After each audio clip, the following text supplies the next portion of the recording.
Dalam Undang-Undang Nomor 23 Tahun 1992, bahwa pengertian dari kesehatan adalah keadaan sejahtera dari badan, jiwa, dan sosial yang memungkinkan setiap orang hidup produktif secara sosial dan ekonomis. Status gizi adalah ekspresi dari keadaan keseimbangan dalam bentuk tertentu atau perwujudan dari nutriceur dalam bentuk variabel tertentu. Status gizi dapat pula diartikan sebagai gambaran kondisi fisik seseorang sebagai refleksi dari keseimbangan energi yang masuk dan yang dikeluarkan oleh tubuh. Status gizi adalah keadaan kesehatan yang berhubungan dengan penggunaan makanan oleh tubuh. Status gizi dibedakan menjadi 3 kategori, yaitu status gizi kurang, status gizi normal, dan status gizi lebih. Menurut Suparyasa, Bahri, dan Fajar pada tahun 2016, status gizi adalah ekspresi dari keadaan keseimbangan dalam bentuk variabel tertentu. Status gizi adalah ukuran keberhasilan dalam pemenuhan nutrisi untuk anak yang diindikasikan oleh berat badan dan tinggi badan anak.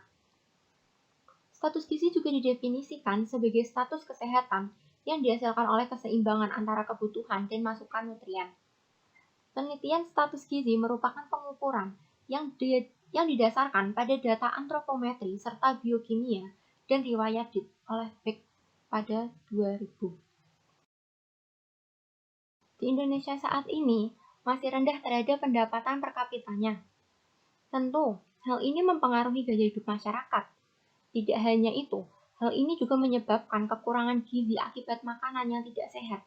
Contohnya, kurang terpenuhinya 4 sehat 5 sempurna. Orang yang berpendapatan rendah biasanya tidak tercukupi untuk membeli makanan yang berkecukupan gizinya.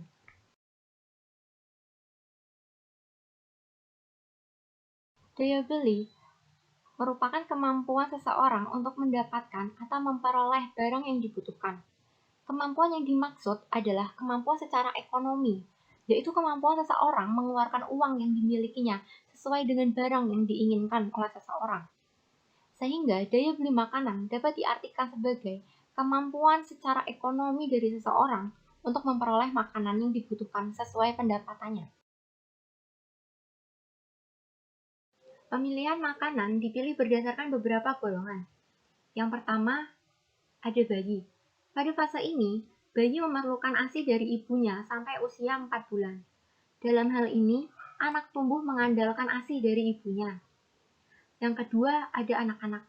Pada fase ini, anak-anak sudah memerlukan yang namanya karbohidrat, protein, lemak, serta vitamin dan mineral yang memiliki banyak manfaat bagi tubuhnya yang masih dalam fase perkembangan.